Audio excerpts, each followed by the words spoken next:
All right, I believe we're live. Dr. Perlmutter, welcome to this whole life conversation, a new thing that we're doing now in the Whole Life Challenge. So welcome. It's good to have I'm you. delighted to be with you, and I couldn't think of a better way to spend my afternoon.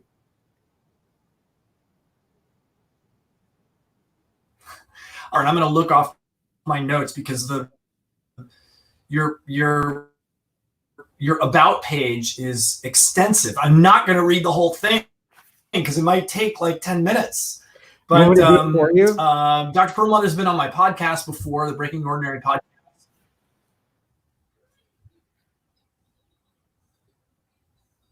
Are you waiting for me or am I waiting for you?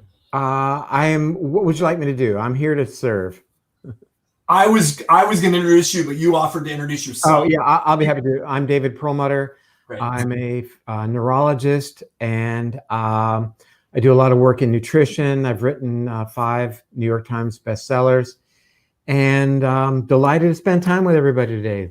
Let's rock and roll. Let's rock and roll. Awesome. Well, just before we started, I mentioned to you that, one of the things that crosses my mind around coronavirus and this idea of immunity is that in at least in my way of thinking, immune health really takes time to develop. And I think it could be easily construed that it's too late.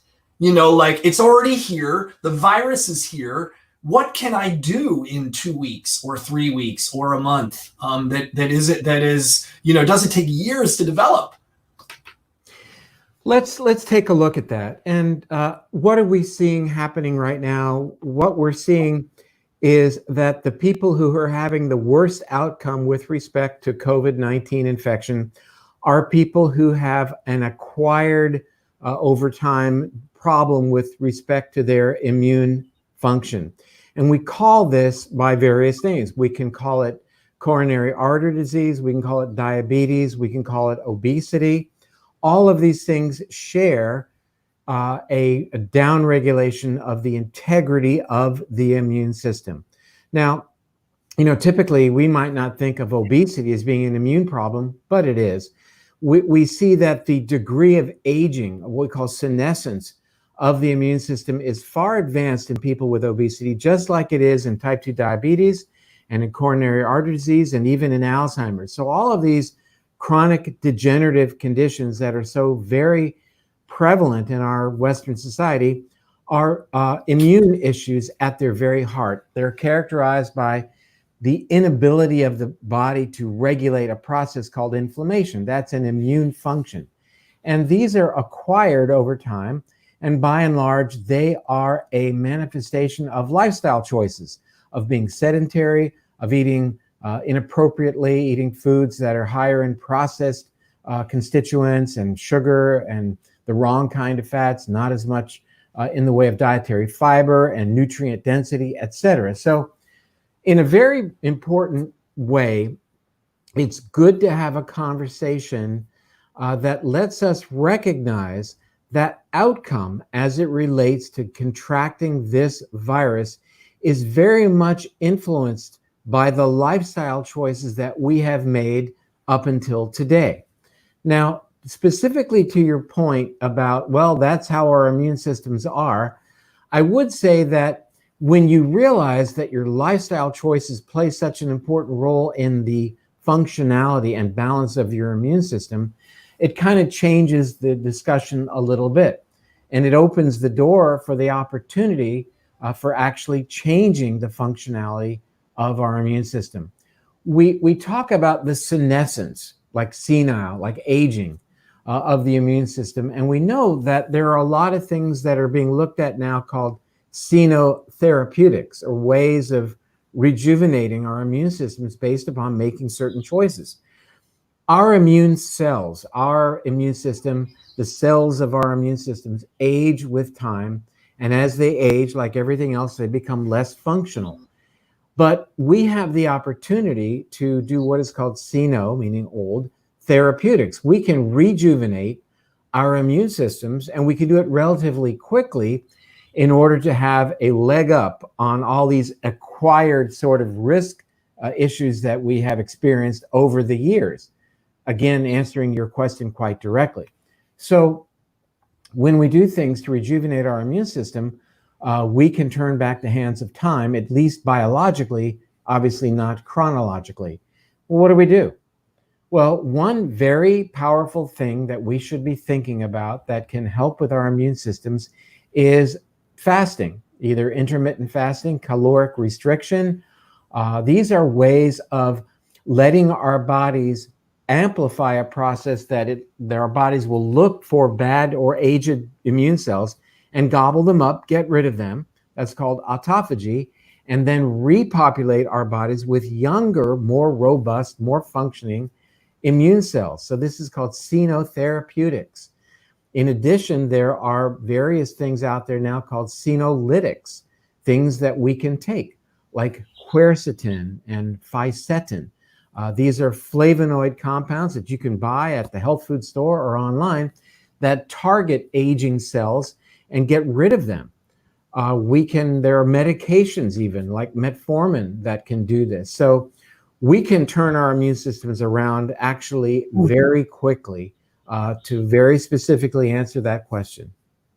Can we talk about some specifics? So you mentioned fasting. Now I do a version of intermittent fasting myself every day. I use MCT oil and butter in my coffee in the mornings, and that kind of helps me through until noon or 1 o'clock, at which time I eat from like 1 till about 8 or 9 o'clock at night.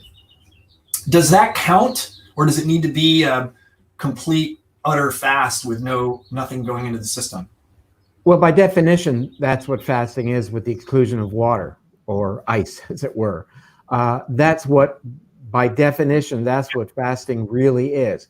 What you're describing is more of a ketogenic type of approach. Right. And the question then becomes how effective is getting into ketosis in terms of getting into a state of autophagy. And I think that is an unsettled question. I think that they are different concepts. I think that the stress induced on your body by caloric restriction that may not begin for 24 to 36 hours is really what signals the body that it needs to start cleaning up and activates this process we call autophagy.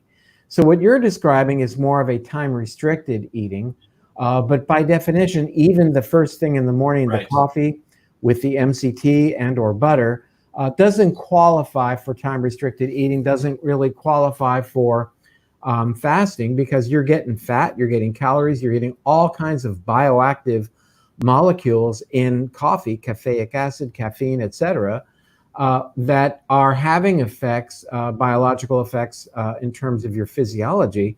So by definition, you aren't necessarily fasting or even caloric restricting by virtue of the fact that you're having a very highly caloric dense food first thing in the morning, which is fat.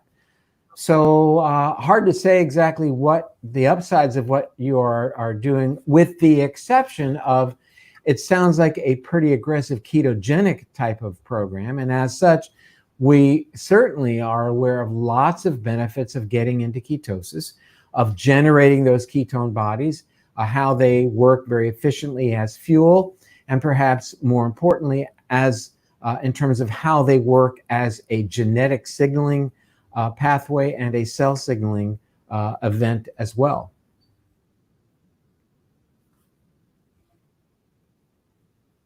So if we're going back to fasting, so if we were talking fasting, what are the ways you would recommend people start to explore that? Would you recommend a daily time-restricted window with not what I'm doing, but a real fast? Or would you recommend another version of an intermittent fast? First thing I'd recommend is, of course, check with your healthcare provider this isn't construed as medical advice. That's the disclaimer. But I do believe that it's not easy for everyone to jump into a 36-hour fast or a 3 to 5 day fast. That's for sure. It takes some getting used to. And the body can absolutely learn to adapt to longer and longer periods of fasting. I think that the notion of time-restricted eating as an entree to more aggressive fasting is a reasonable approach. And I think, we should be looking at the idea of prolonging the time each day until you actually have your first meal.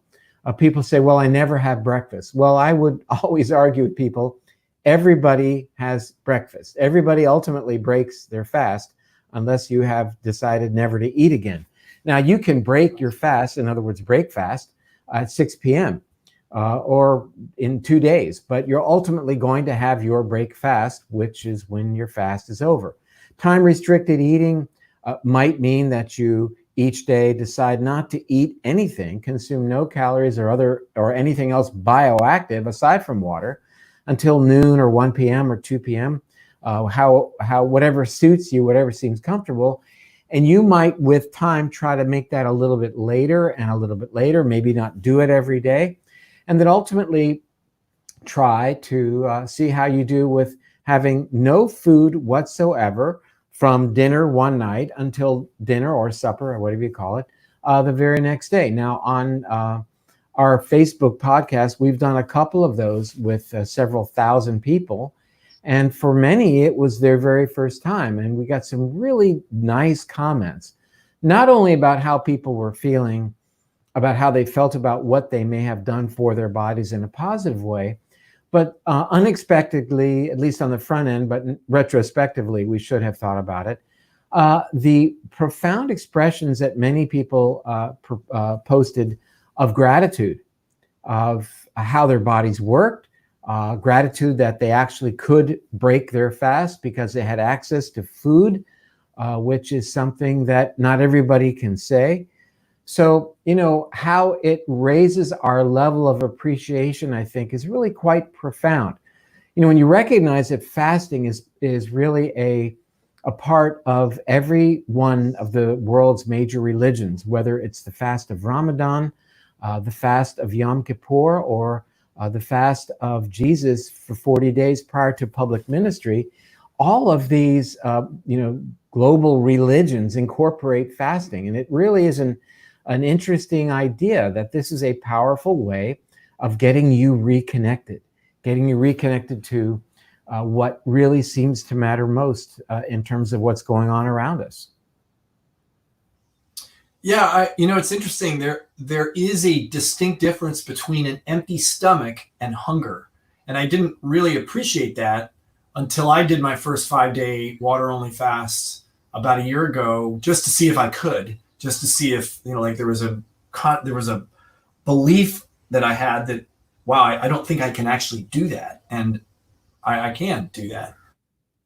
And I would say everybody can do it. I mean, certainly diabetics, brittle diabetics should consult somebody before they even consider engaging a fast. That's for sure. People with hypoglycemia may have issues tolerating it.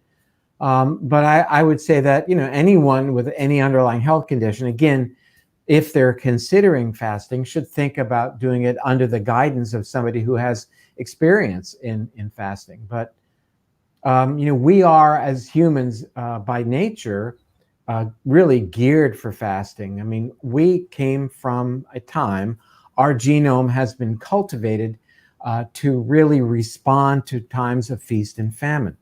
And this time of famine, whether it's a day or even longer than that, is what we call a state of hormesis. It's a low-grade stress that puts the body into a situation saying that there's some environmental change. We've got to adapt to it very quickly. And that's when various types of parts of our physiology are actually enhanced. Blood sugar control, for example, shifting us to being able to utilize fat for fuel, liberating ketones to power the brain, ultimately in place of utilizing glucose. So we don't ultimately break down our protein, but can at least initially break down fat. We need our protein so that we can move around and be able to track the game and find the food. So this low level of stress that ultimately serves us in a positive way, we call hormesis. And there are a lot of different types of hormetic stresses that we can engage in.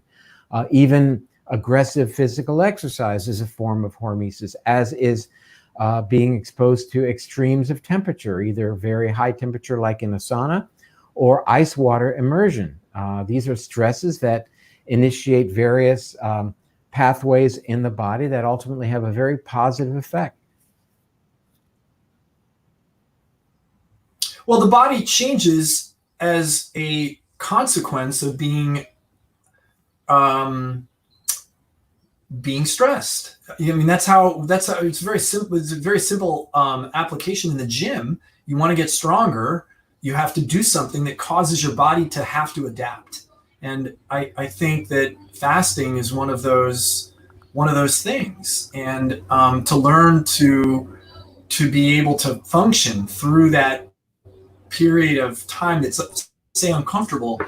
Mindy asked a question about what does it do to your metabolism, and she tried it once for like 17 hours, but she started to feel shaky and a bit of a headache. I experienced the same thing on day one, and I just decided that I was going to keep going no matter what I experienced. And by day 3, it got a lot easier. But day 1 was hard. Day 2 was harder than day 1. Yeah, but like anything else, you get used to it with time. And we have an amazing ability to adapt. That makes us resilient.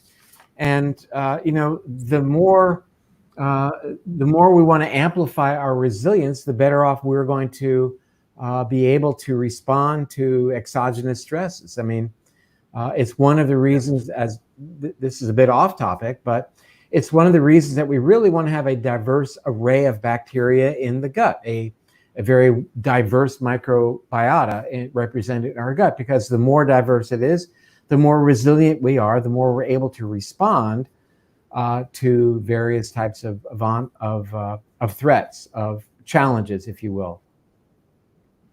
So nutrition obviously is a big area that we've been talking about, fasting. I wanted to ask you also, what are some of the other routes to building this immune function? And I didn't want to leave out lifestyle practices. One of the big ones we talk about a lot is community and connection to other people, and be having a purpose with your tribe, with the people that you belong to. And so I just didn't want to leave that out of the conversation. We certainly don't have to spend a lot of time in it, but I wanted to ask you about that piece and other areas besides nutrition that could be beneficial right now. It's an excellent question, because it is well beyond nutrition. So many influences on the immune system are really related to lifestyle choices. I think, oftentimes I'm asked, what is the best supplement a person can take in order to bolster immune function? And my response is a good night's sleep. And, people are looking for the latest, greatest supplement. And yet it turns out that is one of the most powerful things that we can engage that will help us in terms of our immune functionality and even our immune balance. There's a sense that we want to have the strongest, most responsive immune system that we can. And it really isn't about that. It's really more about balance in the immune system. As it relates to COVID-19, for example, a response of the immune system that amplifies inflammation is what ultimately serves to be powerfully destructive and threatening in many individuals who are, hospitalized or even in the intensive care unit. We call this, the colloquial name is the cytokine storm, which is an overactivation of one arm of the immune system. We need inflammation. Inflammation is a powerful mechanism whereby we are able to digest and quench invading organisms, be they bacteria or even viral for that matter. But it's this unbridled, uncontrolled upregulation of inflammation that we see occurring in some COVID-19 patients that ultimately can be lethal. So it's more about balancing the immune system. And with overactivity of the immune system, we might see things like autoimmune conditions. And it really, interestingly, brings up an interesting discussion point, and that is that women are far more likely to experience an autoimmune condition like rheumatoid arthritis, lupus, various other types of autoimmune conditions in comparison to men. And interestingly, so a sense that their immune systems are at a higher level of activation.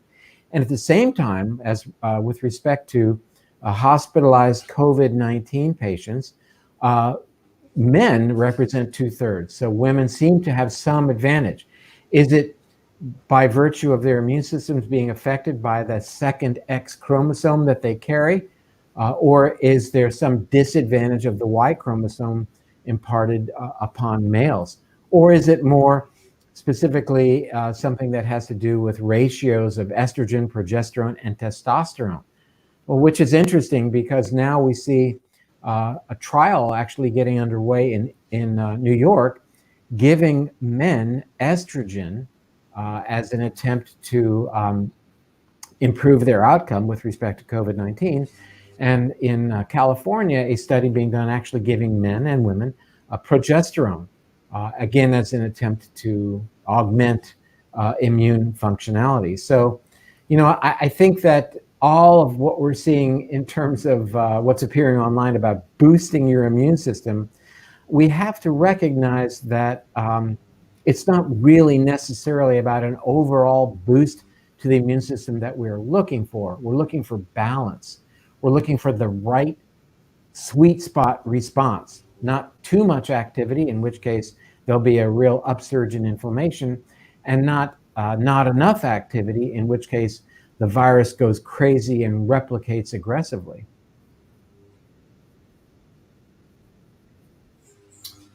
Yeah, can we talk a minute about the cytokine storm? Someone asked me earlier this week, one of our Polite challengers, Andy, she asked, there's an instance, I haven't heard of this, but an instance of blood clotting in younger people as a result of this cytokine storm that you just mentioned.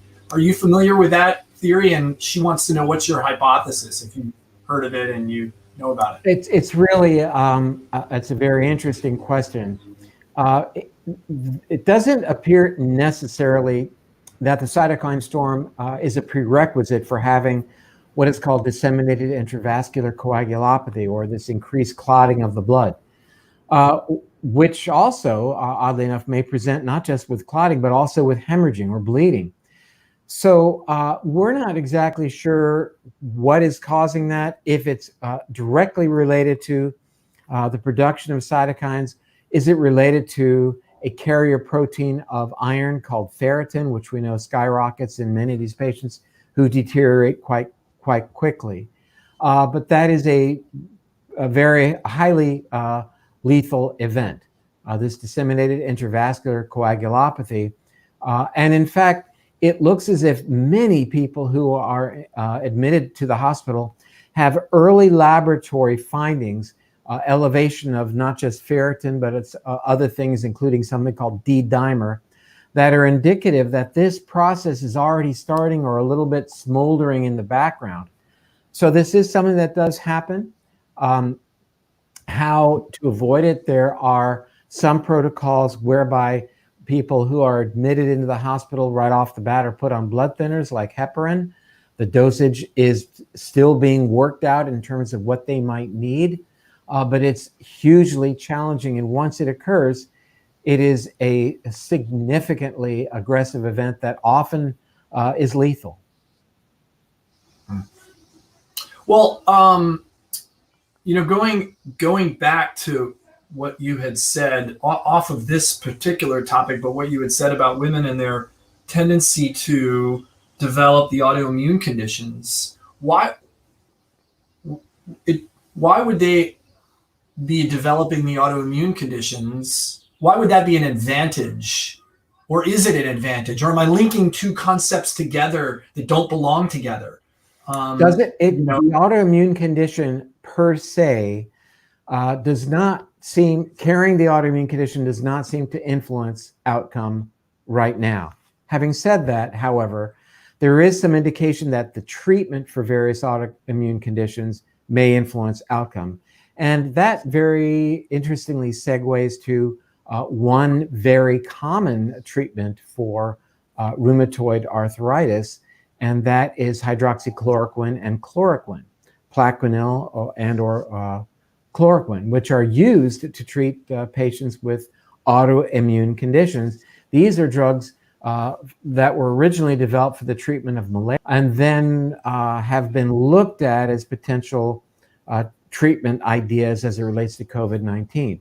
So there is some interesting interaction there with hydroxychloroquine, as it directly seems to influence the immune system that I think is not necessarily getting a lot of attention, but should. I mean, let's ask ourselves, why do people take hydroxychloroquine? And basically, there are two important reasons to take that medication unrelated to COVID-19. Number one is malaria, though it has been used in other viral infections and even in HIV, which is a viral infection.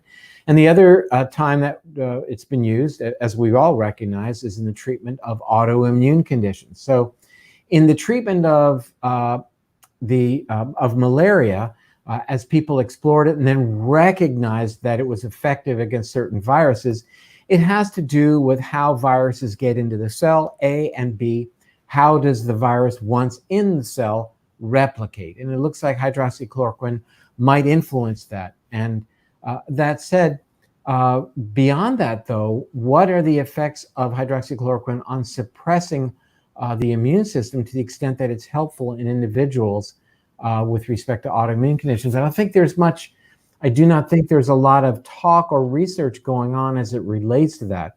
And, really just as an aside relating to hydroxychloroquine, it isn't a free ride. I mean, the notion of let's just get some hydroxychloroquine approved and start treating everybody, who is hospitalized or maybe even at home with hydroxychloroquine, probably not a great idea for a number of reasons. Number one, it doesn't seem to work.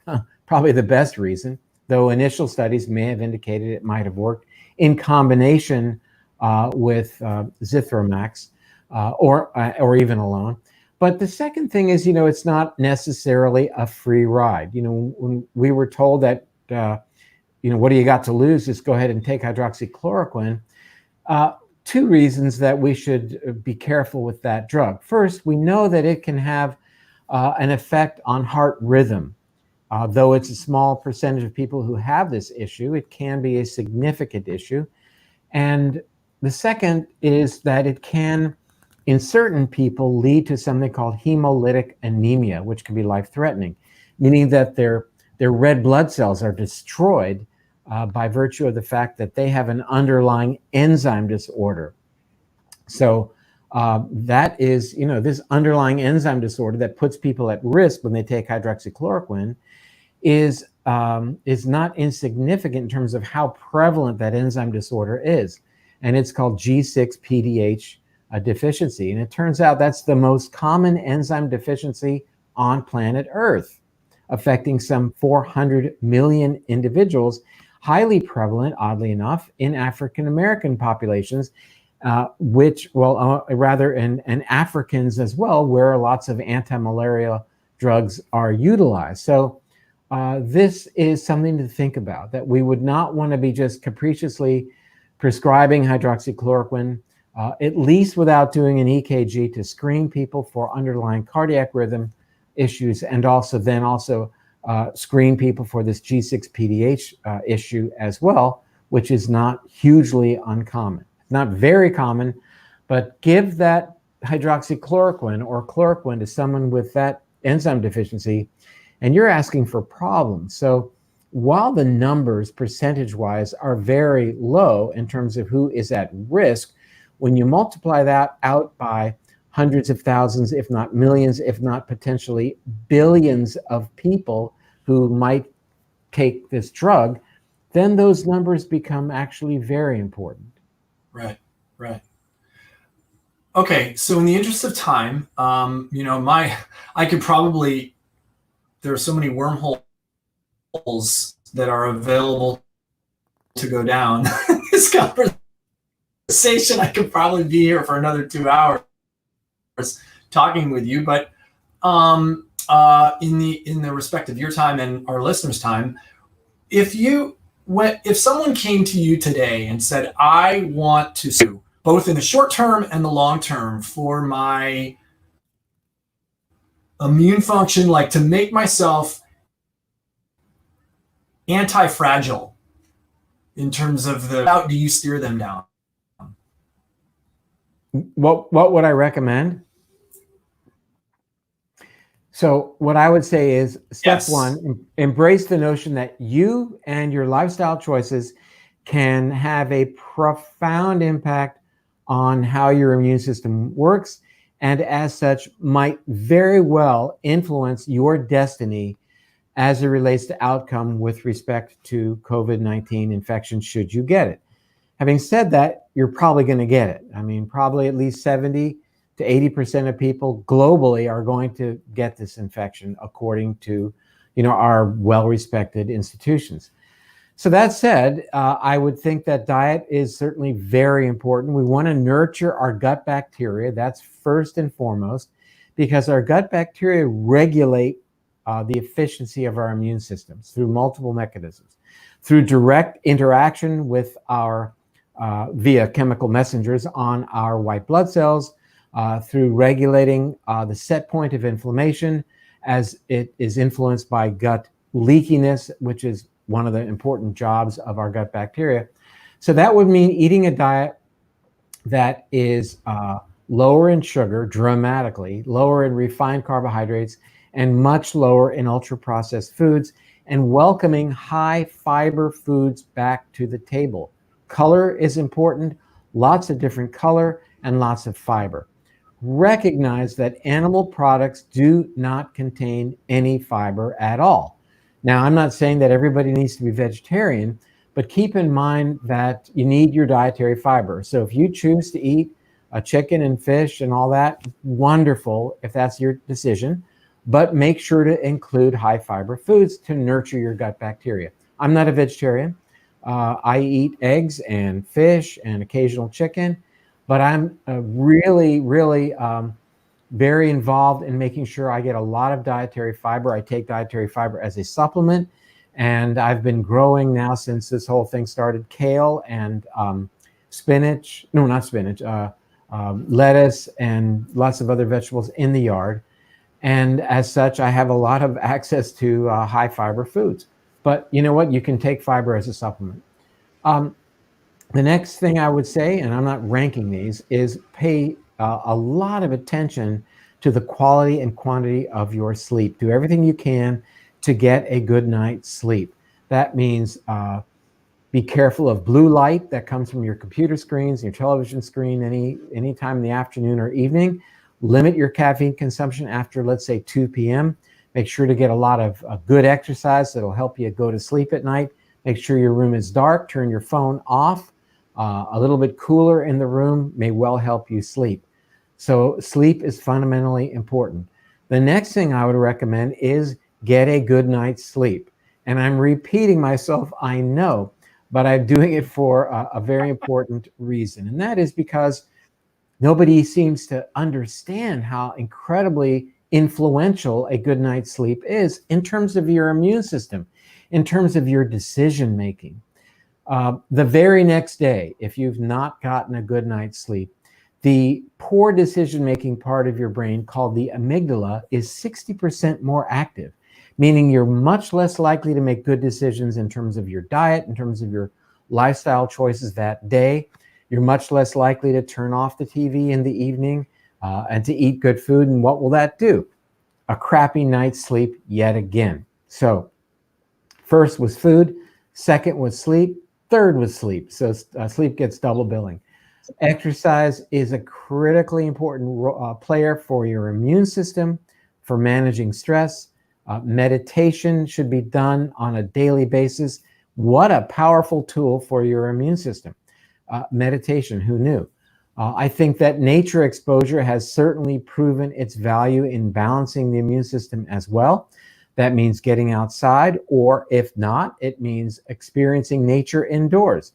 Now, that's not a contradiction in terms. That's not an oxymoron, indoor nature. You can have a houseplant. You can even have photographs of natural environments. They work. They've been demonstrated to reduce cortisol, the stress hormone that ultimately threatens immune function. So there are a lot of things that we can be doing every single day that do work to improve immunity. And, as it relates to football, people have said the best defense is a good offense. We don't really have anything proven to be powerfully effective on the offense just yet. So all we have is defense. And what I've just given you are a lot of powerful tools to really amplify your defense. And, these may go a long way in terms of reducing your risk for having a bad outcome as it relates to COVID-19. It's funny, when you made that analogy, I immediately went to, you're giving us actually our offense for our defense. Like that, like doing these things are actions. And that, in my thinking, is offense. Like my offense for myself is to do these things, which will build my defense against the rest of the world. Well, that's right. So I love that. It's a great analogy. You're really talking about being proactive. You're talking about really, being involved in, in doing things on the front end, being proactive, getting out there, getting ahead of it. And look, what have we noted here in America? Really, in fact, first we'll start globally. Who's having a bad outcome? Well, if you're really old, or older, you have a higher risk of a bad outcome. But your outcome is powerfully influenced, not necessarily because of your age chronologically, but by your age biologically. And you can affect that by, in the discussion that we had earlier on in terms of xenotherapeutics. But who has a bad outcome? Obesity, coronary artery disease, diabetes, all of these chronic degenerative conditions that are by and large lifestyle choices or manifestations of lifestyle choice set the stage for a crappy outcome. And you can control those. You can lower your blood sugar by lifestyle choice. You can lose weight by lifestyle choice. And you don't have to end up with coronary artery disease. It's not just a thing to suddenly go to the doctor and have a bad CT calcium index of your coronary arteries. The next thing you know, you're on a statin drug. It doesn't just happen that way. Certain people do get it and certain people don't get it. There are some genetic risk factors, that's for sure. But by and large, we know who gets coronary artery disease. It's people who have made the worst choices as it relates to lifestyle. Yeah, it's almost like COVID-19 is a I was going to say truth serum. It forces people to look in the mirror and go, like, what's really going on here? What, right? Like, these decisions we've been making actually matter. And up till that point, they might not have even thought that they mattered. Exactly right. Really do matter. When we first started, Andy, you and I today, talking about these immune problems, including bad response to COVID-19, coronary arteries, diabetes, obesity. I mean, I think you might have been a little bit surprised. These are all immune inflammatory disorders, all of them. So in a very real sense, the lifestyle choices are paving the way for diseases that we've known about already, and this new one that happens to come along the way, and also is taking advantage of what a person has done over the years. Now, I hope this doesn't sound like pointing fingers, because the glass half full here is that we can right now today begin to make changes that will affect our blood sugar control, our body weight, and our immune function as it relates to having a better outcome with respect to COVID-19. We can start it now. And you say, well, what are we going to do in 2 weeks? This isn't going to be done in 2 weeks or 2 months. We've got a long way to go as we move through this. People are ultimately going to get to a point where they're going to say, you know what, I've had enough. I'm going to go out now and relax the efforts of social distancing and hand washing and wearing masks. I'm going to go ahead and get this and just get it over with. And a lot of people who do that, especially Americans who do that, are taking a heck of a chance. Because by and large, Americans don't have great health. We have amongst the highest rates of these chronic degenerative conditions on the planet, despite the amount of money we spent on healthcare, which far exceeds any other developed country, that our longevity has been lower than other developed countries for the last 4, not years, decades. So we've got an underlying big problem with respect to the notion of healthcare. It has nothing to do with health. It only has to do with disease. We don't really foster health in America. We're involved in taking care of people once they develop diabetes or have a heart attack or develop Alzheimer's or an autoimmune condition, not what we can do on the front end. It's a statement of fact.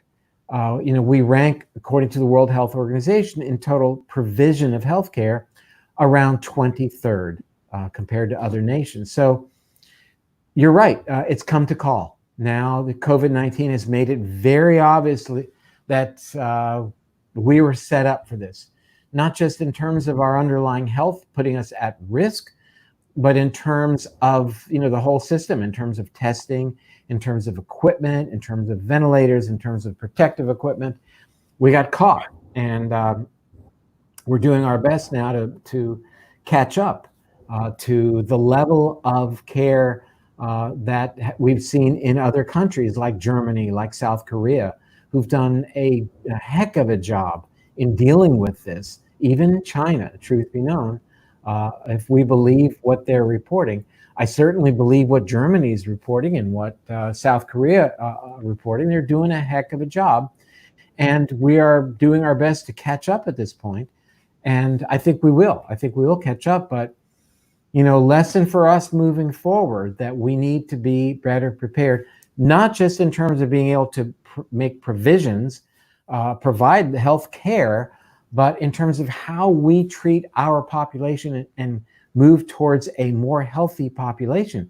Because that's what became very clear this time around, was that, our morbidity and mortality related to COVID-19 called us out in terms of having underlying health that was not good in comparison to other countries. And it became very obvious when suddenly it came to America, and we were noticing that younger people were going into the hospital. And it was a real head scratcher. Why are our younger Americans ending up having a bad outcome? Because, gosh, these people in their 20s and 30s, well, they're young and healthy. And I think that's the language that we have to move away from. Yes, they're young, but no, they're not healthy. Our rates of obesity and things like diabetes in younger Americans are far in excess of what we see in other countries, and we got caught by it.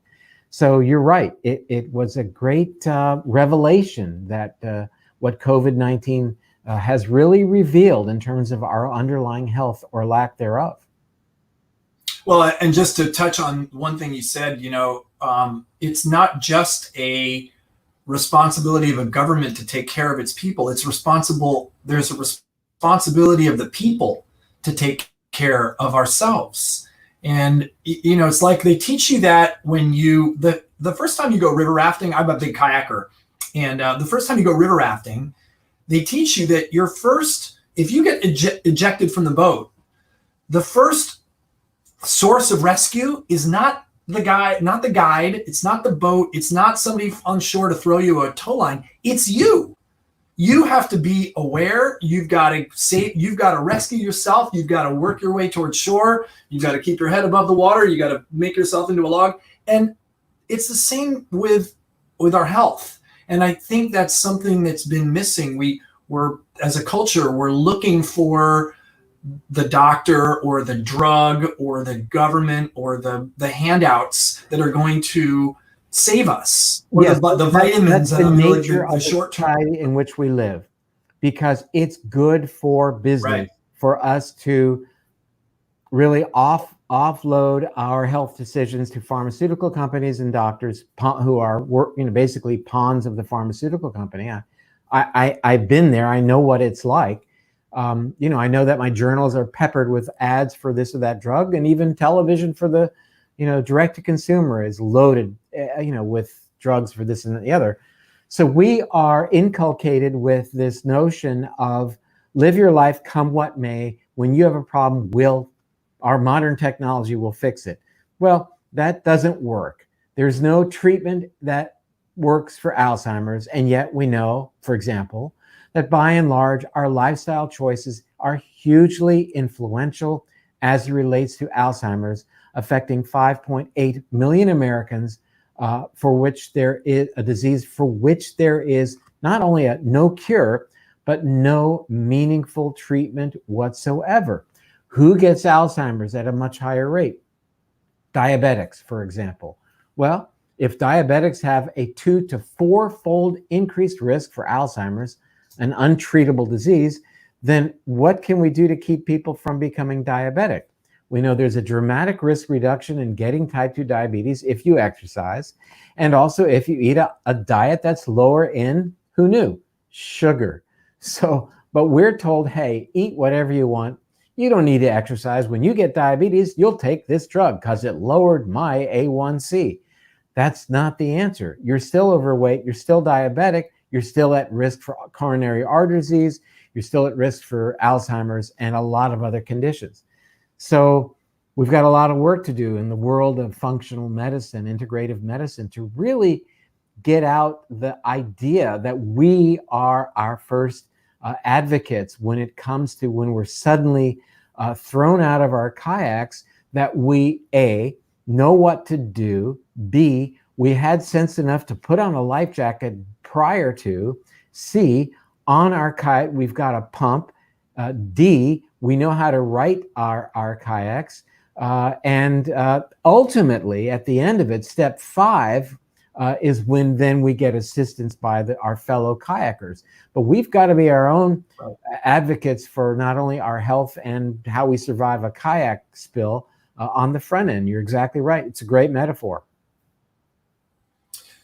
Dr. Perlmutter, thank you so much. I appreciate your time, your wisdom, and your continued, just your stand for the people taking responsibility for themselves and growing and nurturing themselves and becoming better humans. It's inspiring, and I'm really grateful that you're part of this, the journey with us. Well, Andy, thank you for having me, and thanks for putting all this together and really doing your best to get information out, because you know, it's good to do this, get information to people, then people go through it, see what seems to resonate for them and what they don't want to participate in. That's a person's choice. Our mission is at least to put it out there and make it available. So thank you. Absolutely. Hey, wait 1 second, and I'm just going to end the broadcast, and we'll talk for a second.